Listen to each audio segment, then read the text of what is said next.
First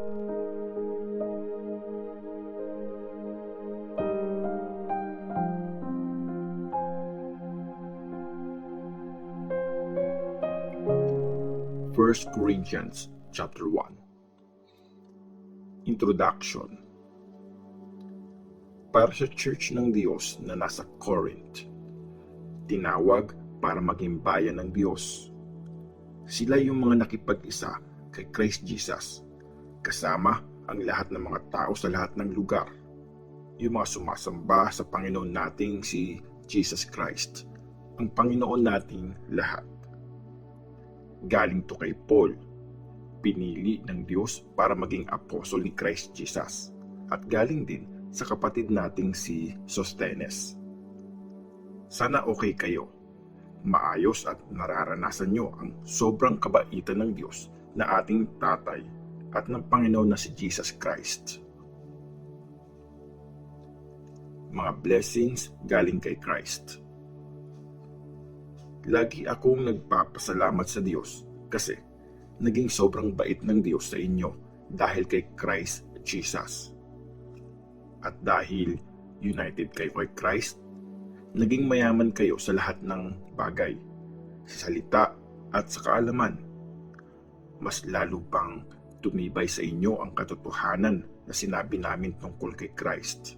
Kaya hindi kayo nagkukulang ng mga spiritual na blessing habang hinihintay nyo na ma-reveal ang Panginoon nating si Jesus Christ. Siya ang magpapatatag sa inyo hanggang sa huli para walang makitang mali sa inyo hanggang sa dumating ang araw ng ating Panginoong si Jesus Christ. Maaasahan ng Diyos na tumawag sa inyo para makasama nyo ang anak niya, si Jesus Christ na Panginoon natin. Kampihan sa Church. Mga kapatid, dahil may authority ako galing sa Panginoon natin na si Jesus Christ, sasabihan ko kayong lahat, please, magkasundo kayo at tigilan nyo na ang pagkakampihan. Magkaisa kayo sa isip at pagdedesisyon. Mga kapatid, may nagbalita sa akin galing sa family ni Chloe na nag-aaway-away daw kayo. Ganito kasi, iba-iba daw ang sinasabi nyo. May nagsasabing si Paul ang sinusunod ko, o kaya kay Apollos ako. Yung isa naman, kay Peter ako. Tapos, yung isa, si Christ ang sinusunod ko. Bakit? Nahati na ba si Christ? Si Paul ba ang pinako sa krus para sa inyo? Binaptize ba kayo para maging disciple ni Paul? Buti na lang, wala akong binaptize sa inyo except si Crispus at si Gaius.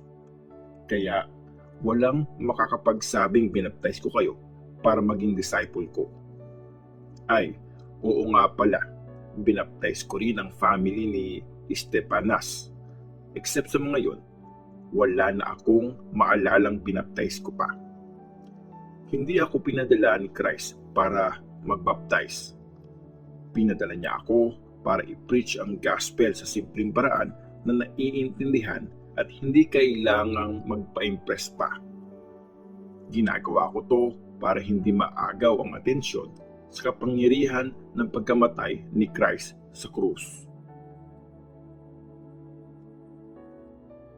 Si Christ ang kapangyarihan at karunungan ng Diyos.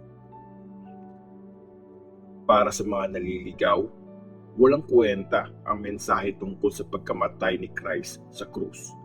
Pero sa atin na mga nililigtas, ito ang kapangyarihan ng Diyos. Sinabi sa Scripture, wawasakin ko ang karunungan ng mga marurunong, tatalunin ko ang husay ng mga matatalino.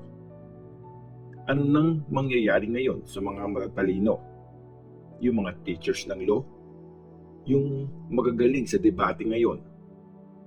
Pinakita ng Diyos na kalokohan lang ang sinasabing karunungan ng mundo. Ang galing talaga ng Diyos. Ginawa niyang imposible na makilala siya ng mga tao gamit ang sarili nilang talino. Ito ang ginawa ng Diyos. Ginamit niya yung mensahe na sa tingin ng iba ay kalokohan para isave yung mga naniniwala. Miracles ang gustong makita ng mga Jews. Wisdom o husay naman sa pag-iisip ang hinahanap ng mga Greeks. Pero pinipreach namin ang Christ na pinako sa krus, na hindi matanggap ng mga Jews at walang kwenta naman para sa mga Gentiles. Pero para sa mga tinawag ng Diyos, mga Jews at Gentiles, kay Christ nakikita ang kapangyarihan at talino ng Diyos. Kasi yung sa tingin ng iba na kalokohan ng Diyos ay mas magaling pa sa talino ng tao, at yung sa tingin ng iba na kahihinaan ng Diyos ay mas malakas pa sa kayang gawin ng tao. Ngayon, isipin nyo mga kapatid, kung ano kayo noon nung tinawag kayo ng Diyos.